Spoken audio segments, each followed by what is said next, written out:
శ్రీమాత్రే నమ. సద్గురు జ్యోతిషాలయం వారి యొక్క అక్టోబర్ నెల పూర్తి రాశి ఫలితాలని ద్వాదశ రాశులకి మనం ఇప్పుడు తెలుసుకోబోతున్నాం. జ్యోతిషాస్త్రరీత్యా ద్వాదశ రాశుల్లో 3వ రాశి అయినటువంటి మిథున రాశి మిత్రులారా, మీరు మృగశిర నక్షత్రం 3, 4 పాదాలు, ఆరుద్ర నక్షత్రం 1, 2, 3, 4 పాదములు, పునర్వసు నక్షత్రం 1, 2, 3 పాదాలకు జన్మించిన మీరు మిథున రాశి వారిగా పరిగణించబడుతున్నారు. ఈ అక్టోబర్ నెలలో విజయదశమి శుభాకాంక్షలు మరియు దీపావళి శుభాకాంక్షలతో మిథున రాశి వారికి ఎలా ఉందో చూస్తాము. మిథున రాశి మిత్రులారా, రాహు 10వ ఇంట్లో ఉన్నాడు, బృహస్పతి 12వ ఇంట్లో ఉన్నారు. అక్టోబర్ 9 నుండి బృహస్పతి తిరోగమనంలో ఉన్నారు. శుక్రుడు ఈ నెల ప్రారంభంలో 5వ ఇంట్లో ఉంటారు. మాస ప్రారంభంలో సూర్యుడు, కేతువు మరియు బుధుడు దశమ స్థానంలో ఉంటారు. కుజుడు 4వ ఇంట్లో ఉంటాడు. తిరోగమన శని 9వ ఇంట్లో కూర్చొని చూస్తూ ఉన్నాను మిమ్మల్ని. మీరు మీ ప్రయత్నాలు విజయంగా సాధిస్తారు. అనుకున్న పనులు అనుకున్న విధానం కంటే ఇంకా గొప్పగా జరుగుతుంది. ప్రభుత్వ వ్యవహారాలు శుభప్రదంగా మారుతుంది. మీరు ఏదైనా పర్మిషన్స్కి పెట్టినా, లేదా ప్రభుత్వ ఉద్యోగం కోసం ప్రయత్నం చేసినా, లేదా మీ ఇల్లు కట్టుకోవడానికి ఏమైనా ప్లానింగ్స్ ఏమైనా అప్రూవల్ కావాలన్నా ఇవన్నీ కూడా వచ్చే అవకాశాలు ఉన్నాయి. మీ వ్యాపారానికి కావాల్సిన సర్టిఫికేషన్స్ కావాలన్నా ఇవన్నీ కూడా వస్తుంది. మీరు బయట ప్రపంచంలో కోల్పోయిన గౌరవాన్ని దాని మల్టిపుల్గా ఎలా బౌన్స్ బ్యాక్ బాల్ గోడ మీద కొడితే ఎలా తిరిగి వస్తుంది అలా పొందబోతున్నారు అద్భుతమైనటువంటి ఫలితాలని. కుటుంబంలో సంతోషకరమైనటువంటి వాతావరణం ఉంటుంది. ఇల్లు సౌభాగ్యంతో ఐశ్వర్యంతో నిండుతుందండి. మీ ఇల్లు గట్టిగా ఉండండి. మిమ్మల్ని అపార్థం చేసుకున్న వాళ్ళు మళ్ళీ మీ దగ్గరికి వచ్చి క్షమాపణ అడిగి వారి తప్పును తెలుసుకొని మీతో మిత్రభావం చూపిస్తారు. కొత్త స్నేహితులు, సమాజంలో గొప్పవారి పరిచయం పెరుగుతుంది. దానివల్ల కూడా లాభం పొందుతారు. ధన ప్రవాహం పెరుగుతుంది. వ్యాపారస్తులకి దినదిన ప్రవర్తమానం మీ యొక్క వ్యాపారం అభివృద్ధి అవుతూనే ఉంటుంది. ఆర్థికంగా ఏ విధమైనటువంటి లోపం ఉండదు. స్థిరాస్తులు కొనుక్కునే అవకాశాలు, భూమి, రియల్ ఎస్టేట్లో పెట్టుబడి పెట్టే అవకాశాలు ఉన్నాయి. తల్లిదండ్రులతో విభేదాలన్నీ కూడా తొలగిపోతాయి. భార్యాభర్తల మధ్య ఉన్న చిన్న చిన్న అభిప్రాయ భేదాలు వచ్చినా వాటిని వెంటనే పరిష్కరించుకుంటారు. పిల్లల మార్గం చల్లగా, పిల్లలు వారి చదువులో ఉన్నటువంటి వారు, వారికి ఉద్యోగం చేయాలనుకున్నవారు, వాళ్ళకి వివాహం చేయాలనుకున్న వారికి కంతా కూడా ఇది ఒక మంచి సమయం అని కూడా చెప్పచ్చు. సోదర సోదరి మధ్య ఏర్పడుతున్నటువంటి విభేదాలన్నీ తొలగిపోతాయి.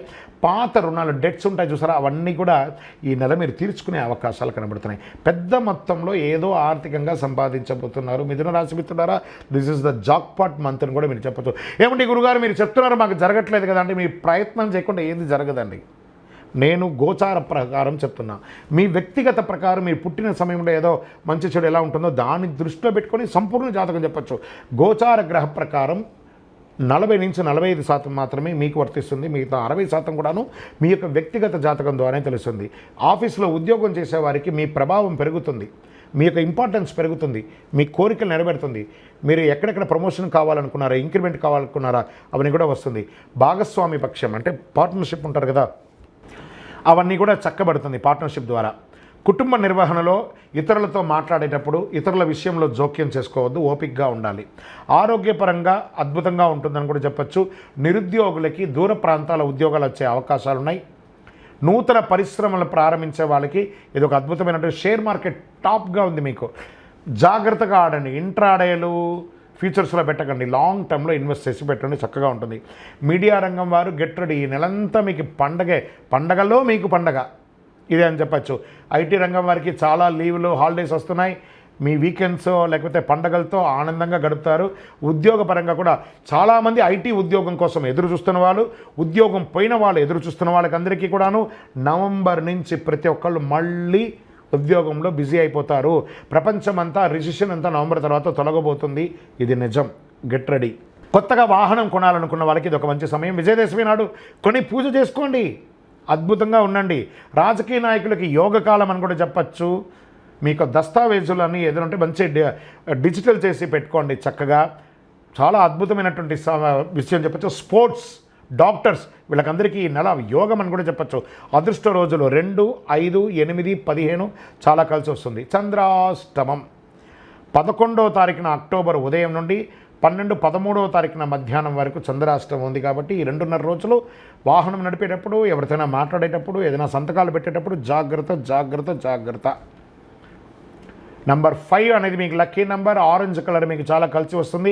పరిహారం ఏం చెప్తున్నాము, శుక్రవారం నాడు మీ వయసు ఎంత ఉందో అన్ని దీపాలు నువ్వుల నూనెతో దేవాలయంలో వెలిగించండి. అమ్మవారి దేవాలయం వెలిగించండి.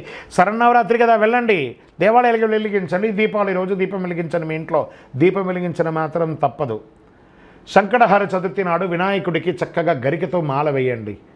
ప్రతి ఉండకు 21 గరికలు ఉండాలి. అలా మాల వేయండి. 21 గరికతో 21 గరికలు ఒక ఉండ, అలా 21తో ఒక మాల వేసి మీరు చేత్తో శ్రమ పడండి. ఆ మాలను తీసుకుపోయి అక్కడ వేయండి.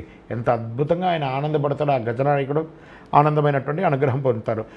ఇంకా స్వామివారికి మోదకం లేదా బెల్లం నైవేద్యం పెట్టండి. అన్ని రకాలుగా మీకు అనుగ్రహం వస్తుంది.